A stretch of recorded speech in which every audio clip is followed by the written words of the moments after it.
So, this will be part two.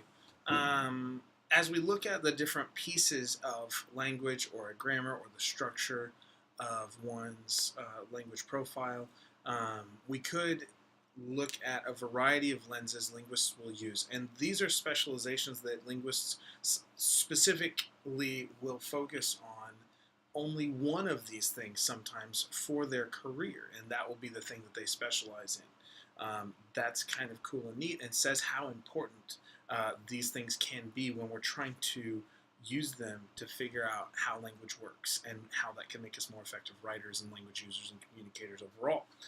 So, there are a bunch of these components as part of the linguistic aspect of writing, as part of linguistics, as part of one's individual language background. As we look at these things, we want to remember again that we are thinking of them not as they only apply to English, but as they apply to any language we might run into. Because we write in a variety of languages and using a variety of writing systems in our everyday lives, and we want to be aware of that. We want to use these things broadly and try and transfer their application to a variety of contexts. With that being said, let's dig in. So when we talk about components of language, we can start with phonetics and phonology, lexicon, morphology, syntax, and semantics. Pragmatics will show up in here too. There are also branches of linguistics. I'm not going to go into some of the more complex ones we'll see later, like psycholinguistics and some of those sorts of things. I think anthropological linguistics, computational linguistics, things like that. I'm not going to dig into those because they are specialized, but those are unique to specific fields or talking about kind of specific lenses. But for now, we want to stay with the ones that are going to be practical for us in an English 101 class or English 102 class or first year writing class or a writing class in general as writers. So the practical stuff, phonetics and phonology. Why would we care how things sound? So if we break down these words, we've got two endings here: phonetics and phonology. Phonology. So these both deal with sounds, obviously. As we look at phonetics as a place to start, phonetics is the study of speech sounds and how we produce speech, how it's transmitted, received, and sometimes how we classify or describe speech sounds. And so phonetics tends to focus more on how we physically produce the sound, how the sound travels, and how we interpret the sounds with our ears or other mechanisms. So when we talk about speech sounds or phonetics, it can be a lot of fun. This is like if you are into accents or you like seeing movies with characters who have different accents. One, we all have accents. We all form speech in a unique way. When we talk with a large variety of language backgrounds, and even people who are often see themselves as a native speaker or who have English as a first language or whatever language you're thinking of. We tend to imagine ourselves as unaccented, but every person has an accent. We all form our words in a unique way, and linguistic and forensic linguistics and linguistic profilers actually can, based on how you speak and the language you use, sometimes determine, with I think the last study I looked at said up to 80% accuracy, can determine based on how you speak, your accent, and the words you use, your origins or parts of the world that you've traveled through or had heavy influence from. With modern day technology, that can complicate things a bit, but it's kind of cool. Maybe I just geek out about it. So phonetics, how we form words. The basic, really practical way of thinking about it is, that we've heard for way back when is we've been talked to about like homophones and homonyms, things that sound the same but are spelled differently, or things that look the same on paper but have different meanings. So homophones are similar sounding words that have different meanings. Or traditionally people have heard of phonetics in other ways, like with tongue twisters. This can be a good way to begin thinking about phonetics and how language is formed. It's important to understand how sound orients us to language. And so, pick one of these. Pause the video. and try and say one of these 5 times fast. Pay attention as you do to where the words are coming from. If you're trying to say, I saw Susie sitting in a shoe shine shop. I saw Susie sitting in a shoe shine shop. That's kind of cool. But it takes a minute, and you can kind of see where things get mixed up. So Betty bought some butter, but she said the butter's bitter. If I put it in my batter, it will make my batter bitter. But a bit of better butter will make my batter better. So 'twas better Betty bought or bought a bit of better butter. So I used to be able to do that a lot better when I did a lot more theater performance production. We would do those sorts of things as everyday warm-ups. But they can also be really effective, especially if you have a variety of language backgrounds, or if you know friends who are trying to learn a new language. It can be really effective to work on these sorts of tongue twisters across languages, because that helps give our mouth and throat and all of the parts that we use to form speech, warm them up into making different sounds and paying attention to where the sounds are coming from. It makes it a lot easier to deal with accents. I think I've posted a video with it for some of my courses that can be kind of fun there. So if you're interested in that, that's kind of the soft way into phonetics. How does phonetics apply to us as writers? Well, pause and think. When was the last time, or have you ever, this isn't truth or dare, have you ever had an instructor tell you, read over it, hear how it sounds? Have you ever asked someone to do that for you? Can you just read this? I'm not sure if it sounds right. So, because spoken language, tended to develop first in almost every culture across the world that I can remember at the time. Currently, sounds were formed first, or spoken language was the primary, and then we developed written systems to go along with it. That's not always the case, but most of the time that's the case. So don't get mad at me if you're a specialist. But we often, when we learn language, we will often learn it spoken or heard first, and then often learn to write from there.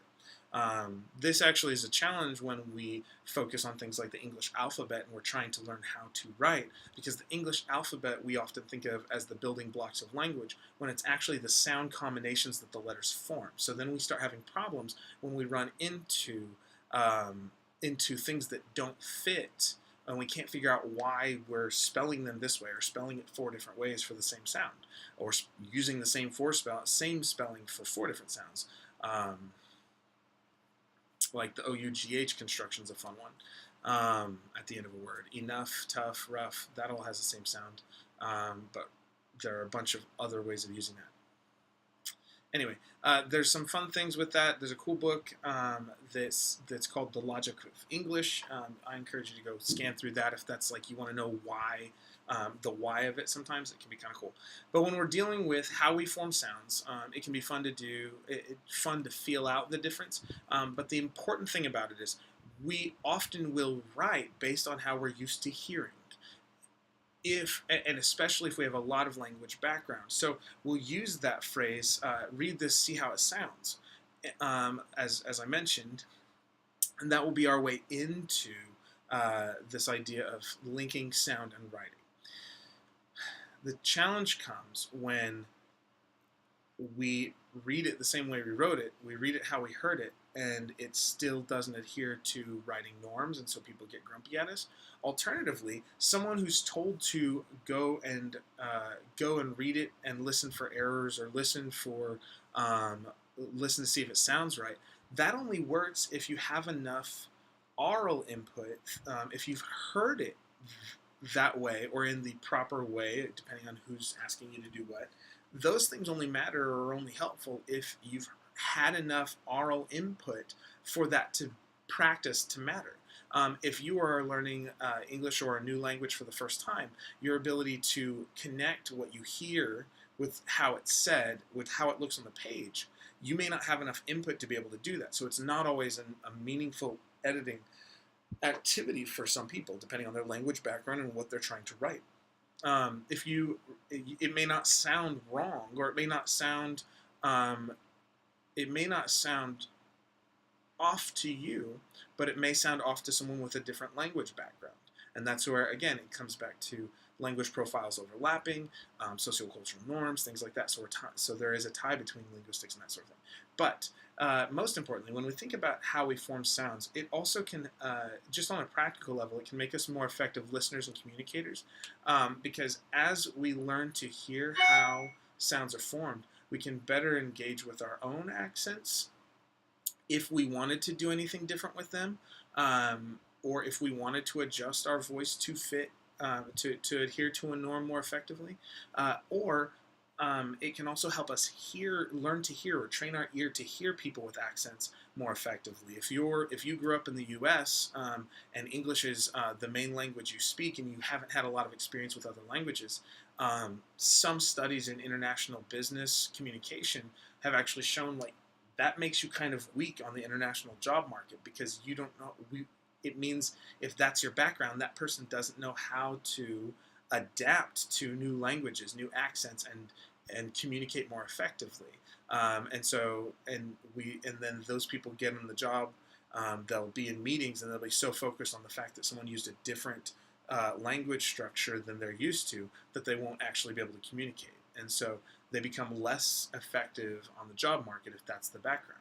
So we want to find ways to practice hearing the different ways people are doing sounds. So this could be everything from maybe someone's changing a V for a B or a P, p, b, v. They kind of all have an overlapping sound profile, and with some accents they will be exchanged.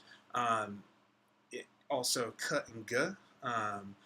Where you place the sound in your mouth, whether it's inflected, whether you're using your glottis, doing glottal stops, which is a fancy term. Go look it up if you really want to.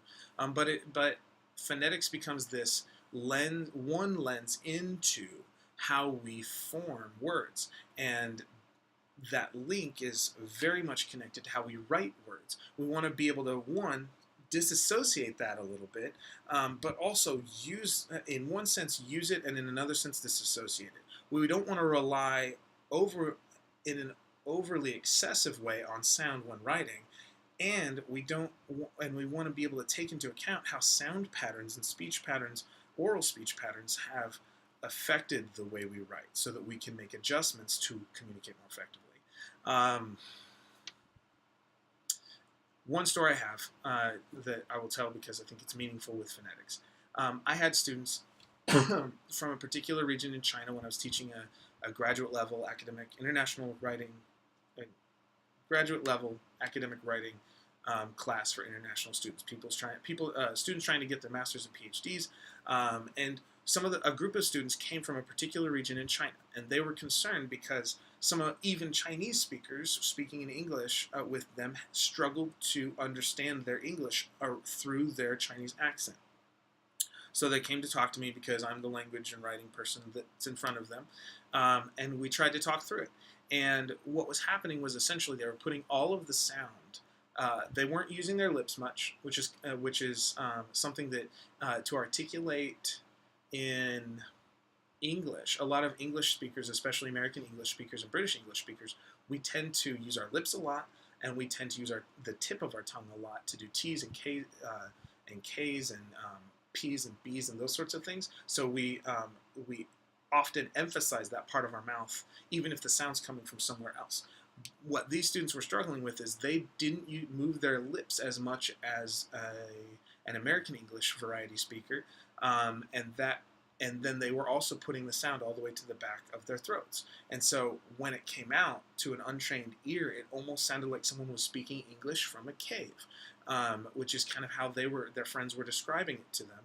And so what we talked about was, if they wanted to, because I didn't have a problem with their accent, I could understand them, but I have an ear tuned into language difference. But if they wanted to adjust, and so I said if they wanted to be closer to the norm, I would encourage them to move the sound forward, out of the throat, and use their lips more. So that is by knowledge of phonetics, trying to adjust how the sound is formed so that the person listening hears it in a way they're more familiar with. And so that is something that individual people have to choose. So that's just phonetics. I don't know that I meant to spend that much time just on how we form sounds or how they're transmitted. I didn't even get into, so I didn't get too far into that. So, but we'll be rolling on to some other things in a moment. Kind of maybe making sure I don't miss some basic things. We can approach language in a variety of levels. Speech is a matter of anatomy and physiology at one level. We can study organs such as the tongue and the larynx, their functions in the production of speech. At another level, we can focus on how speech sounds are produced and identified as individual sounds are classified. So again, when we talk about p, b, and g, in some languages, those are very distinct, and in some languages, they kind of mesh together. There's kind of this interesting thing I struggle with pronouncing in Japanese that sounds or forms that blends the sound and form of the English R, D, and L, and it's like a l. And so I don't do it very well. It's one I'm working on. But by understanding how my mouth works, I can try and target that a little more. And so when we're talking about how we create sounds and they get classified in language, we are dealing with these other components of phonetics. I'm not going to dig into the rest of these. I've touched on them a little bit, but you can just see that there, and you can always do more research on your own. The next thing we're going to talk about is phonology. Phonology is the logic behind sounds, but I think I'm going to do that in another video, just to kind of keep these short